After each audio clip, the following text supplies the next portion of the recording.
Comme chaque mardi après-midi, des élèves de l'école du Auberg à Strasbourg sortent pour faire cours dehors.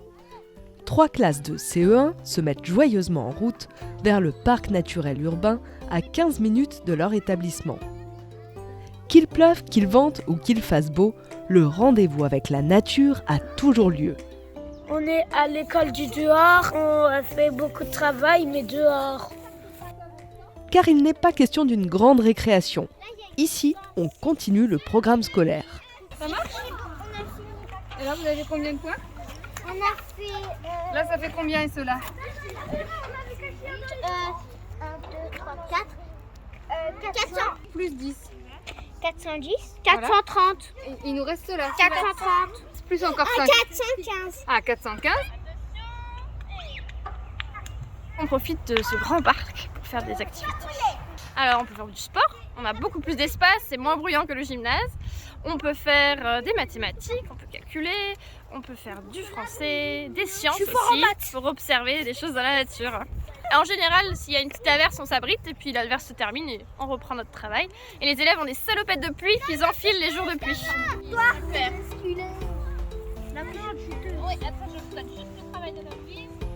Et comme c'est féminin, comme c'est une, qu'est-ce qu'on va mettre à la fin? Voilà, super. Ça permet de travailler autrement, de travailler ensemble aussi plus. Ça renforce les liens entre les élèves.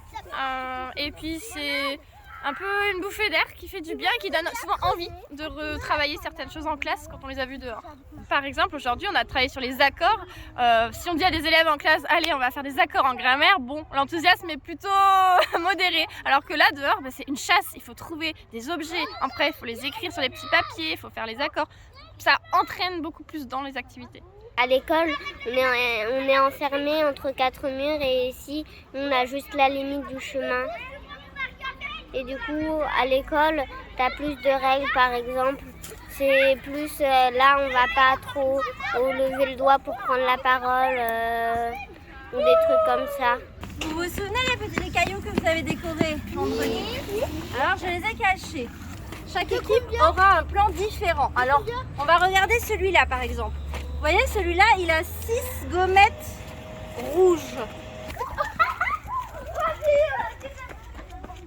C'est une solution, on manque de rapport à la nature. Beaucoup d'enfants ne sortent pas souvent dans la nature. Ça permet aussi de développer la créativité parce que parfois, au début, ils ne savaient pas quoi faire dehors. Ils ne savaient pas à quoi jouer dehors. Et en fait, ils ont appris et maintenant, ils adorent.